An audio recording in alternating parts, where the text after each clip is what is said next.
Jumpa lagi bersama dengan saya, Mr. Sorchan, di dalam channel pengembangan kepribadian atau mentoring self improvement. Saat ini kita akan belajar cara mengatasi konflik dan memimpin orang yang sulit. Mengatasi konflik dan memimpin orang sulit merupakan aspek yang terpelik bagi seorang pemimpin. Andai bisa saja melakukan semuanya dengan benar, tidak ada jaminan bahwa pengikut kita akan berubah, akan sukses, atau bekerja dengan baik. Mengapa tidak ada jaminan? Hal-hal yang diuraikan di dalam pembahasan ini hanya akan manjur bagi orang yang juga ingin bekerja sama dengan kita. Ingin bekerja sama dengan kita.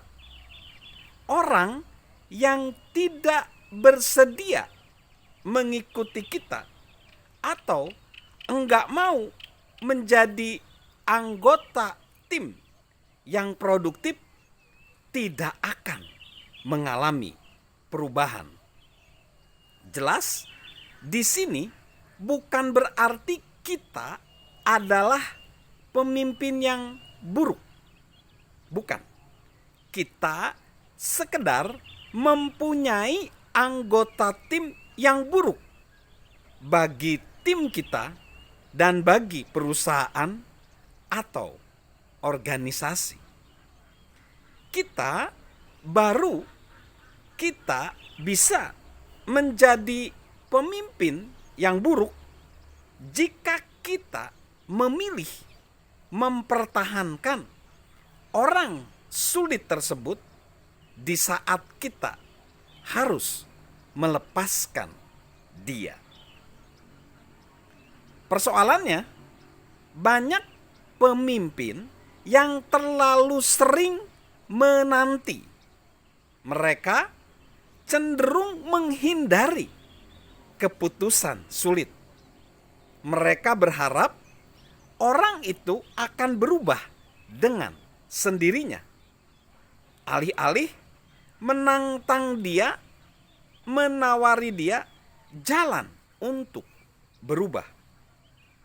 Ini jarang berhasil.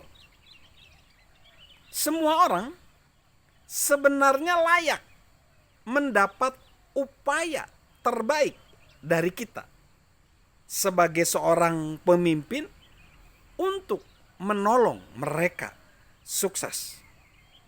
Tapi mereka tidak berhak mendapatkan kesempatan berulang kali.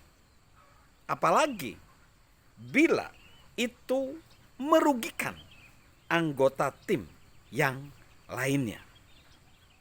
Tidak ada yang suka mengambil keputusan sulit ini. Tetapi itu tetap harus kita buat. Lebih cepat menjadi lebih baik. Coba tanyakan pada diri kita sendiri. Apakah ini yang terbaik bagi tim? Jika mempertahankan orang sulit bukan cara terbaik untuk tim, lebih baik bebaskan dia dari tim kita. Nah, kita akan masuk secara teknis bagaimana sih cara seorang pemimpin menghadapi anggota tim yang sulit. Caranya adalah sebenarnya orang, misalnya kita menghadapi orang yang sulit, misalnya bagaimana mengubah orang yang tidak bisa diajar menjadi lebih mudah diajar. Menuntut perubahan sikap buruk dari seorang karyawan. Terus bagaimana memimpin orang yang kepribadiannya pasif tapi agresif dan bisa menghambat tim. Juga bagaimana menangani seorang anggota tim yang pemarah atau anggota tim yang gak mau dipimpin. Nah, sebenarnya seperti ini tipsnya.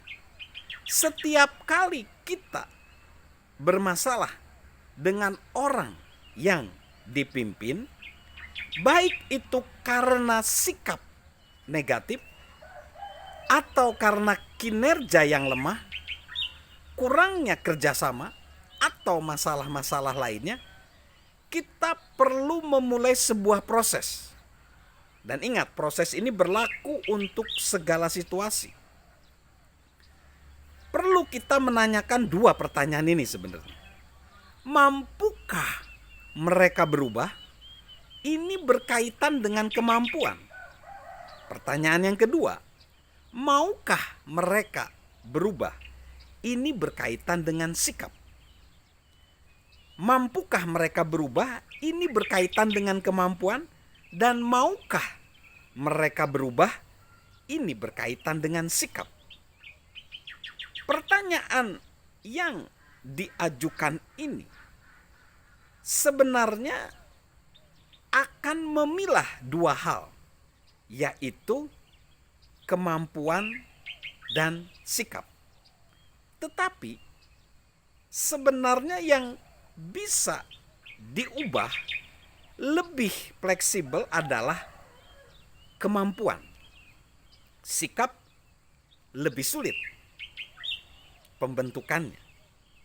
Jadi, jika ingin proses untuk menghadapi anggota tim sulit, kita harus meminta anggota tim berubah. Jawabannya seharusnya keduanya iya. Mampu berubah dan mau berubah. Tidak boleh salah satu saja. Memang ada orang yang kemampuannya luar biasa namun sikapnya jelek.